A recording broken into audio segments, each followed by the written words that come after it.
Quiz 6 question 3 was asking you about co-activation and which area of the brain would be damaged if the person demonstrated co-activation of postural strategies. The answer is the basal ganglia. That word co-activation should remind you of rigidity. And rigidity is a form of hypertonia whereby the agonist and antagonist have increased resistance throughout the range. Rigidity should remind you of Parkinson's disease. When you think about Parkinson's disease, you should think about a damaged basal ganglia, which was the answer to this question. So it was a hard question in that there were several layers of comprehension required to answer it correctly. So co-activation should remind you of rigidity, and rigidity should remind you of Parkinson's, and Parkinson's should remind you of the basal ganglia, which is the correct answer. So people who have co-activation of their postural strategies, such as those with Parkinson's disease, will activate the anterior and the posterior musculature at the same time.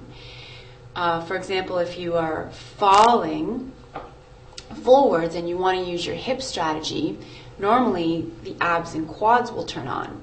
If you have Parkinson's, the abs and the paraspinals will turn on, and the quads and the hamstrings will turn on at the same time. And the net result will be a fall because you're co-activating both of the hip strategies at the same time. A lot of you chose the inaccurate answer of the cerebellum. People who have a damaged cerebellum will have hyperscaling of their balance reactions. Just like with reaching, they have hypermetria. Same thing happens with the balance system where there's too much of a postural reaction.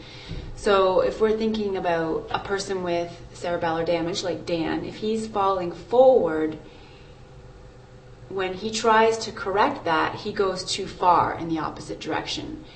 So even though you have maybe pushed him in a forward direction, he could fall in a posterior direction because his balance reaction was hyperscaled and he's gone too far in the opposite direction.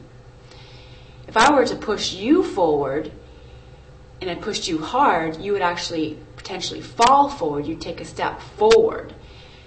For Dan, if I were to push him forward, he's going to fall backwards because he has the postural strategy in the correct direction. It just goes too far. Okay? If you were to damage the dorsal column, that's going to result in a lack of proprioception, and those people will be visually dependent. So when they're in a darkened environment, they will have a loss of balance because in a dark environment, you take away vision. They've already lost proprioception from their injury, and all they have left is the vestibular system. That will result in a loss of balance. So people who with dorsal column lesions will be what we call visually dependent. And then the last answer was internal capsule. If you damage the internal capsule, typically people will have delayed postural strategies,